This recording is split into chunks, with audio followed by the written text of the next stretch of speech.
Hello guys, welcome back to our channel. This is me with Mallu episode. Episode opening സീനിൽ ഇപ്പോൾ പ്രിൻസസിന്റെ പപ്പയും അവിടേക്ക് വന്ന് നമ്മുടെ ആൾക്കാർക്ക് കട്ട സപ്പോർട്ട് കൊടുത്തിരിക്കുകയാണ്. അവരെല്ലാവരും ചേർന്ന് ആ വില്ലന്മാരെ അറ്റാക്ക് ചെയ്ത് അവിടുന്ന് തുരത്തി ഓടിക്കും. ഇനി ആരും തന്നെ ബാക്കിയില്ല. കോമോൺ ആണെങ്കിൽ കൺട്രോൾ പോവും. അവന്റെ സോൾജിയേഴ്സും ഓൾമോസ്റ്റ് തീർന്നിരിക്കുകയാണ്. ഇവിടെ വജീറ്റി ആണെങ്കിൽ അവന്റെ ടീംമേറ്റ്സിനോട് ചോദിക്കും, നമ്മളിപ്പോ അവസാനത്തെ അല്ലെങ്കിൽ ഒന്നാമത്തെ ഡീമൺ വേൾഡിലേക്ക് വന്നിരിക്കുകയാണ്. സോ ആദ്യം നമ്മുടെ ലക്ഷ്യം എന്താണ്?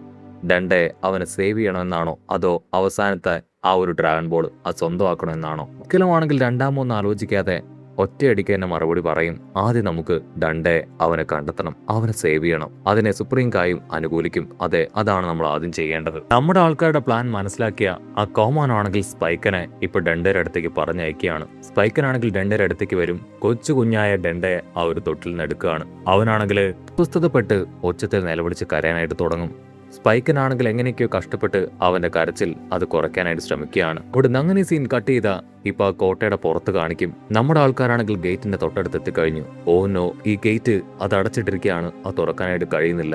നമുക്ക് ജയന്റ് ഗേറ്റ് അത് തകർത്തകത്തേക്ക് പോയാലോ എന്ന് അവർ പരസ്പരം ചോദിക്കും. അപ്പോഴായിരിക്കും അവരെ ഞെട്ടിച്ചുകൊണ്ട് നമ്മുടെ വിഡ്ഢികളായിട്ടുള്ള സൂപ്പർ ഹീറോസ്, ആ സ്നാക്ക് സൂപ്പർ ഹീറോസ്, അവരാണെങ്കിൽ മുൻപിലേക്ക് ചാടി വരിക. അവരാണെങ്കിൽ എപ്പോഴത്തേതും പോലെ വമ്പം മ്യൂസിക്കും ലൈറ്റ്സ് ഒക്കെ കൊടുത്തുകൊണ്ട് അവർ ഓരോരുത്തരെയായിട്ട് ഇൻട്രൊഡ്യൂസ് ചെയ്യുകയാണ്. നമ്മുടെ ആൾക്കാർക്കാണെങ്കിൽ ഒന്നും മനസ്സിലാവില്ല. നിങ്ങൾ ആരൊക്കെയാണെന്ന് നമ്മുടെ ആൾക്കാർ ക്യാഷ്വലായിട്ട് ചോദിക്കും. ഇതിന് മെയിൻ വില്ലൻ ആണെങ്കിൽ മറുപടി പറയും, ഓ, ഈ ഡീമൺ വേൾഡിലെ ഇത്രയും ഫേമസ് ആയിട്ടുള്ള സോൾജിയേഴ്സിനെ നിങ്ങൾക്കറിയില്ലേ എങ്കിൽ ഇവിടെ വെച്ച് ഞങ്ങൾ ആരാണെന്ന് നിങ്ങൾ തിരിച്ചറിയാൻ പോവുകയാണ്. നിങ്ങൾ ഇതിന് തയ്യാറാണോ എന്ന് ചോദിക്കും. ജീച്ചയാണെങ്കിൽ ക്യാഷ്വലായിട്ട് പറയും, നിങ്ങൾ ആരും വരണ്ട, ഇവരുടെ കഥ ഞാൻ ഒറ്റയ്ക്ക് കഴിക്കുമെന്ന് പറഞ്ഞ് മുൻപോട്ടേക്ക് നടക്കും. ഉടനെ ഗോക്കുവും നമ്മുടെ ടീംമേറ്റ്സ് എല്ലാം അവന് കട്ട സപ്പോർട്ട് കൊടുക്കും.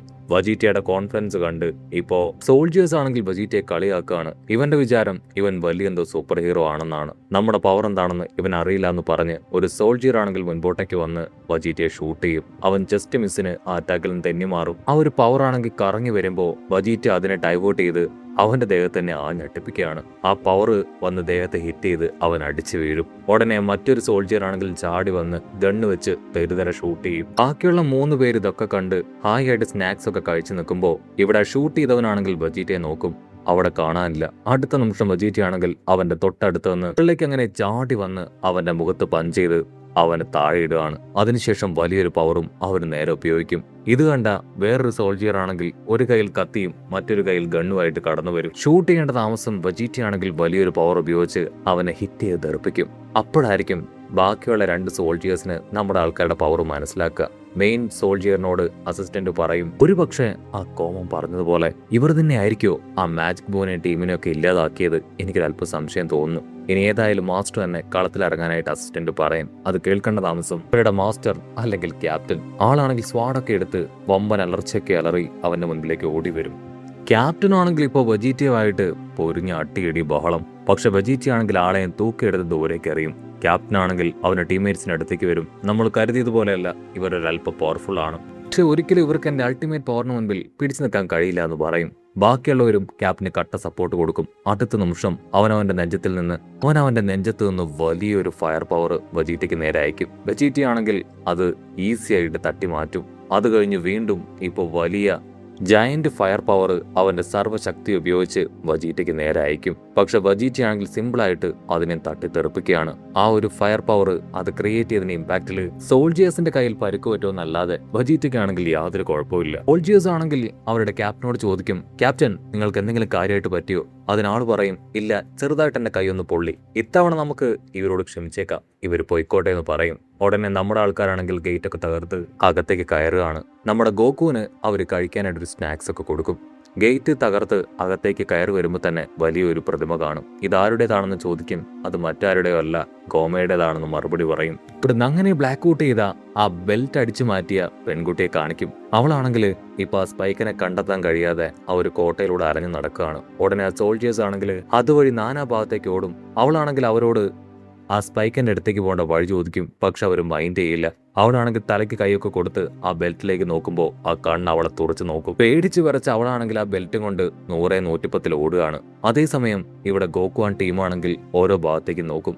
സത്യത്തിൽ നമ്മൾ ഇത്രയും പേര് ഒരുമിച്ച് പോയാൽ വലിയ അപകടമായിരിക്കും. സോ ലിമിറ്റഡ് ആയിട്ടുള്ള ആൾക്കാർ പോയി ഡണ്ടയെ രക്ഷിക്കുന്നതാണ് നല്ലതെന്ന് പറയും. അത് കേട്ട് ഗോക്കു പറയും, അങ്ങനെയാണെങ്കിൽ ഞങ്ങൾ കുറച്ചു പേര് അകത്തേക്ക് പോയി വരാമെന്ന് പറഞ്ഞ് അവർ ആ കോട്ടയുടെ അടുത്ത വാതിൽ തുറന്ന് അകത്തേക്ക് പോകും. ബാക്കിയുള്ളവരെല്ലാവരും അവർ ജയിച്ചു വരാനായിട്ട് വിഷ് ചെയ്ത് അകത്തേക്ക് അയക്കും. ഗോക്കുവും ടീമും ആണെങ്കിൽ ഇപ്പൊ രണ്ടായിട്ട് പിരിഞ്ഞ് ആ ഒരു വലിയ ഡോർ തുറന്ന് അകത്തേക്ക് പോവാണ്. ബാക്കിയുള്ളവരെല്ലാവരും തിരിഞ്ഞു നടക്കും. അപ്പൊ പ്രിൻസസ് ആണെങ്കിൽ ഇപ്പോ ഗോക്കുവാൻ ടീമിനെ നോക്കി അവരുടെ പിന്നാലെ പോവാണ്. ബ്ലൂമാൻ ആ കാഴ്ച കണ്ട് വണ്ടടിക്കും. അപ്പൊ ലോങ് ഷോട്ടിലായിട്ട് ആ സ്പൈക്കനാണെങ്കിൽ നമ്മുടെ ആൾക്കാർ അവിടേക്ക് കടന്നു വരുന്നത് മനസ്സിലാക്കും. സോവനാണെങ്കിൽ ഡണ്ടയായിട്ട് അവിടുന്ന് എവിടേക്കോ കടന്നു പോകാനായിട്ട് ശ്രമിക്കുകയാണ്.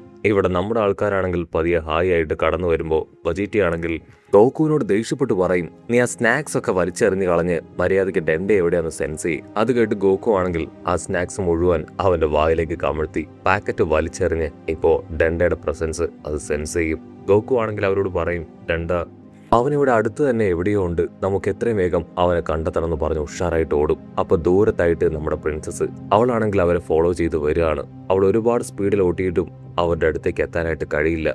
അതേസമയം ഇവിടെ ആ സ്പൈക്കനാണെങ്കിൽ നമ്മുടെ ആൾക്കാരിൽ നിന്ന് രക്ഷപ്പെട്ടു പോകാനായിട്ട് അവിടെ ഉണ്ടായിരുന്ന സ്പേസ് ഷിപ്പിലേക്ക് ഡണ്ടയുമായിട്ട് കയറാൻ ശ്രമിക്കും. അടുത്ത നിമിഷം ഗോക്കു ഓടിക്ക് ചാടി വീഴും. എക്സ്ക്യൂസ് മീ, നിന്റെ കയ്യിലുള്ള ആ ഡണ്ട അവൻ ഞങ്ങളുടെ ഫ്രണ്ടാണ്, അവനെ മര്യാദയ്ക്ക് തിരിച്ചതാ.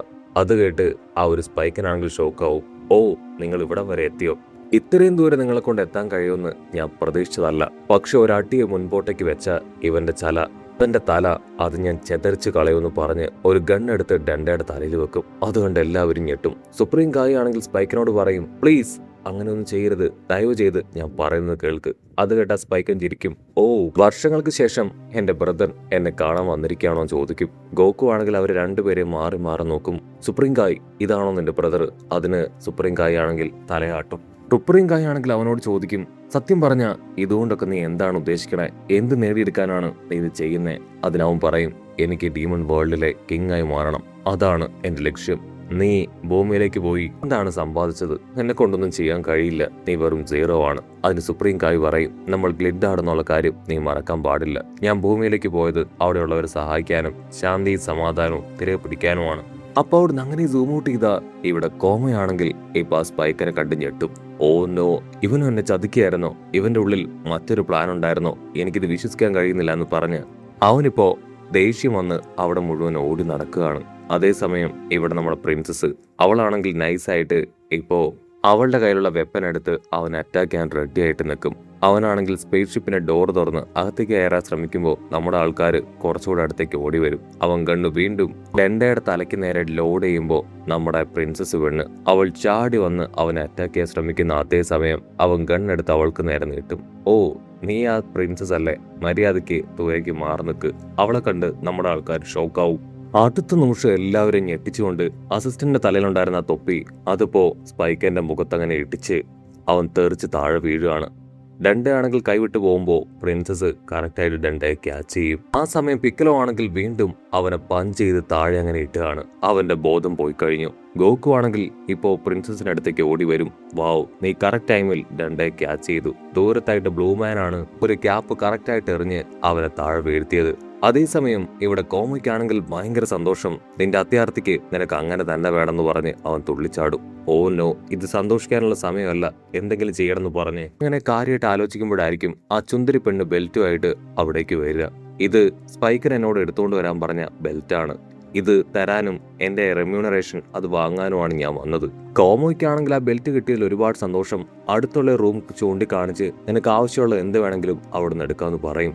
കോമോ ആണെങ്കിൽ ആ കണ്ണിലേക്ക് നോക്കും. അതെ, ഇതാ ലെജൻഡറി കണ്ണ് തന്നെയാണെന്ന് പറയും. നമ്മുടെ ആൾക്കാരാണെങ്കിൽ ഒരുപാട് കഷ്ടപ്പെട്ട് ബുദ്ധിമുട്ടി ഇപ്പൊ ഡെൻഡയെ സേവ് ചെയ്തിരിക്കുകയാണ്. ഇനി അടുത്ത അവരുടെ ലക്ഷ്യം എങ്ങനെയെങ്കിലും അവസാനത്തെ ഡ്രാഗൺ ബോൾ അത് കളക്ട് ചെയ്ത് ഇവിടെ സൈസ് നോർമലാക്കി മാറ്റുക എന്നതാണ്. സോ ആ ലക്ഷ്യം മനസ്സിൽ വെച്ച് എല്ലാവരും ഇപ്പോ ഒന്നാമത്തെ ഡിമൺ വേൾഡിലെ ഡാമഗാമിയുടെ അടുത്തേക്ക് വരികയാണ്. എല്ലാവരും ഡാമഗാമിയെ നോക്കും. ഗോക്കു ആണെങ്കിൽ വജീറ്റിയോട് പറയും, കഴിഞ്ഞ തവണ ഇത് ചെയ്യാനായിട്ട് ഞാൻ നിനക്ക് വിട്ടു തന്നു, ഇത്തവണ ഞാൻ തന്നെ ഇതുമായിട്ട് ഫൈറ്റ് ചെയ്യുന്നു പറഞ്ഞ് ഹായായിട്ട് നിൽക്കുമ്പോഴായിരിക്കും പ്രിൻസസ് അവൾ ആ കാര്യം നോട്ട് ചെയ്യുക. അതിന്റെ ബോഡിയിൽ ആ ഡ്രാഗൺ ബോൾ കാണാനില്ല. ഓ നോ, ആ ഡ്രാഗൺ ബോൾ ഇതിന്റെ ബോഡിയിലില്ല. അത് കേട്ട് ഉണ്ടായിരുന്നവരെല്ലാവരും ഷോക്ക് ആവുകയാണ്. ആ ടാമഗാമിയാണെങ്കിൽ ഇപ്പൊ നമ്മുടെ ആൾക്കാരോട് പറയും, ഓൾറെഡി എന്നോട് ഫൈറ്റ് ചെയ്ത് ആ ഡ്രാഗൺ ബോള് ഒരു ടീം കൊണ്ടുപോയി. അപ്പോഴായിരിക്കും എല്ലാവരെയും ഞെട്ടിച്ചുകൊണ്ട് ആ സയന്റിസ്റ്റ് ലേഡിയും മാജിക് ഡൂവും കൂവും ആ ഡ്രാഗൺ ബോളുമായിട്ട് അവിടേക്ക് വരിക. അവളെ കണ്ട് സുപ്രീം കായി ആണെങ്കിൽ ഷോക്കാവും. ഉടനെ സയന്റിസ്റ്റ് ലേഡി ആണെങ്കിൽ അവരോട് പറയും, നിങ്ങൾക്ക് മുൻപേ ഈ ഒരു ഡ്രാഗൺ ബോൾ ഞാൻ സ്വന്തമാക്കി. കട്ട് ചെയ്ത ഇവിടെ കോമയാണെങ്കിൽ എങ്ങനെയെങ്കിലും ഒരു ലെജൻഡറി ആയി പുറത്തെടുക്കാനായിട്ട് ശ്രമിച്ചു കൊണ്ടേയിരിക്കുകയാണ്. അതിനുവേണ്ടി ഒരുപാട് സാധനങ്ങൾ അദ്ദേഹം യൂസ് ചെയ്യും. ഒടുവിൽ കഷ്ടപ്പെട്ട് അത് പുറത്തെടുക്കും. അപ്പോഴായിരിക്കും ആ ചുന്ദരി പെണ്ണ് ഒരുപാട് സാധനങ്ങളൊക്കെ ആയിട്ട് പുറത്തേക്ക് വരിക. അവളോട് ഒരു കണ്ണെടുത്ത് അവന്റെ നെറ്റിയിൽ പതിപ്പിക്കാനായിട്ട് പറയും. അവളാണെങ്കിൽ ഭയന്ന്, ഓ നോ, എന്നെ കൊണ്ട് പറ്റില്ല, എനിക്കത് ചെയ്യാൻ ബുദ്ധിമുട്ടാണെന്ന് പറയും. അവനാണെങ്കിൽ ഇപ്പോൾ ഒരുപാട് പണം ഓഫർ ചെയ്യും. അവൾ അത് കേട്ട് മനം മാറി ഇപ്പൊ ആ കണ്ണ് അവന്റെ നെറ്റിയിൽ പിടിപ്പിക്കുകയാണ്. അടുത്ത നിമിഷം ഒരുപാട് പവർ കെട്ടി അവനൊരു ജയന്റായി മാറും. ആ പെണ്ണാണെങ്കിൽ അവന്റെ പുതിയ ട്രാൻസ്ഫർമേഷൻ കണ്ട് ഷോക്കായിട്ട് അവിടുന്ന് ഉഷാറായിട്ട് ഓടി പോകുന്നതോട് കൂടെ ഈ ഒരു എപ്പിസോഡും അവസാനിക്കുന്നു.